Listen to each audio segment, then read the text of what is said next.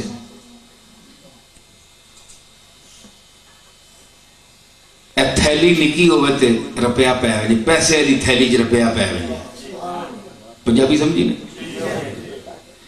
تو یا علم کم ہو،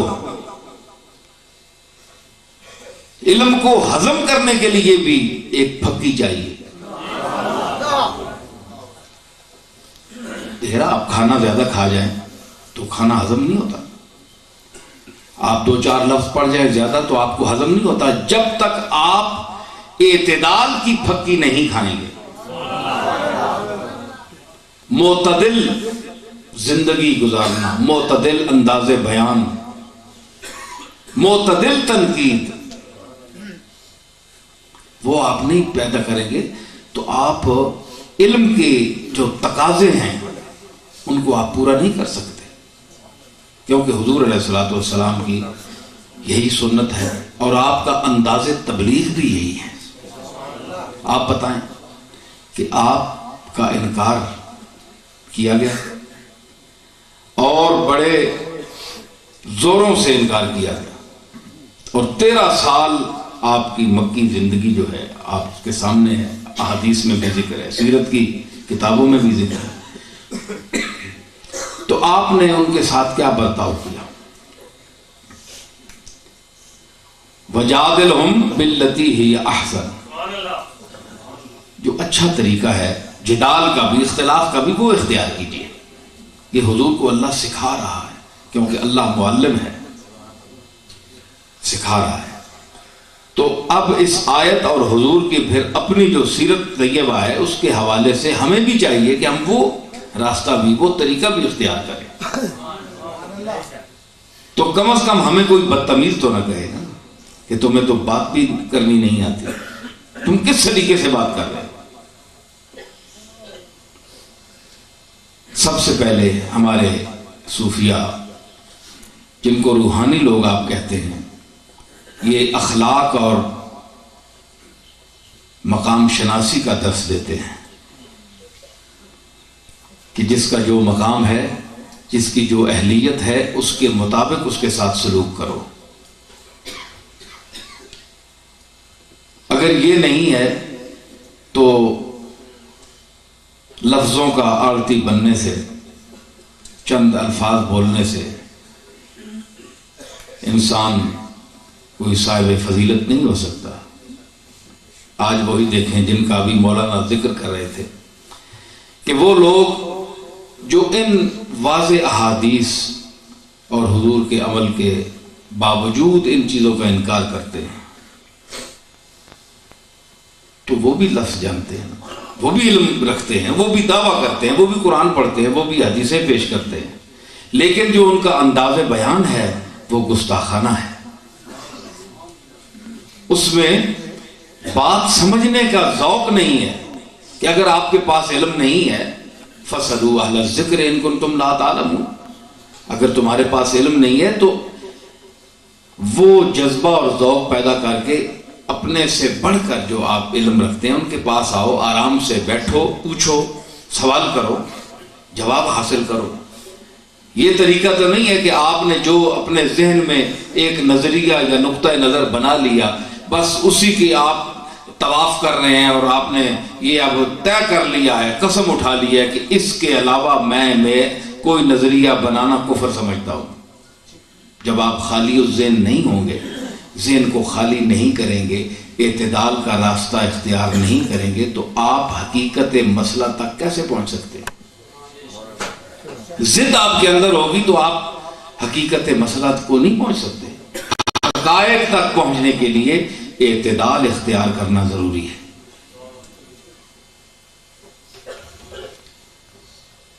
یہی ذہنی ناہمواری آج ہمارے ملک کو تباہی کے دہانے پر لے آئی ہے۔ دہشت گردی شروع ہو گئی، قتل و غارت اور کفر و فسوق کے فتوے، زبان درازی، الزام تراشی، طعنہ و تشنیع کے نشتر، باہمی تکفیر کا سلسلہ۔ تو اس کی وجوہات کیا ہیں؟ یہی وجہ کہ مختلف مسالک معرض وجود میں آ گئے۔ مسالک کا معرض وجود میں آنا کوئی بری بات نہیں ہے، ایک نقطہ نظر ہے، آپ کا اور ہے، میرا اور ہے، لیکن اس میں شدت پیدا کرنا، پھر اپنی بات کو حرف آخر سمجھنا اور کہنا، یہ غلط ہے۔ یہاں سے تمام برائیاں پیدا ہوتی ہیں اور کشیدگی بڑھتی ہے، نفرت بڑھتی ہے۔ ہم نے موضوعات منتخب کر لی کہ ہم ہم نے تو رسالت پر بولنا ہے، توحید پر تو بولنا ہی نہیں ہے۔ توحید کے ٹھیکیدار کچھ اور مسلک کے لوگ بن گئے، انہوں نے کہا کہ یہ تو رسالت پر بولنا جانتے ہیں اور بولنا چاہتے ہیں، اور ان کا کہنا تو یہ ہے یہ اس لیے بولتے ہیں کہ اللہ کے نام پر تو ان کو کوئی دیتا نہیں ہے، رسول کے نام پر ان کو پیسے ملتے ہیں، اس لیے یہ بولتے ہیں۔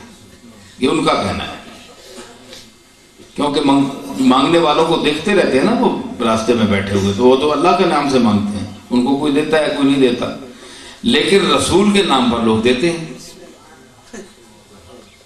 تو اب ان کو بھی سمجھنا چاہیے نا کہ جو اللہ کے نام پر نہیں دیتے وہ رسول کے نام پر دیتے ہیں، تو اللہ نے رسول کو کچھ عطا کیا ہے تو دیتے ہیں۔ اس کا ایک یہ پہلو بھی ہے نا، ان کو یہ بات بھی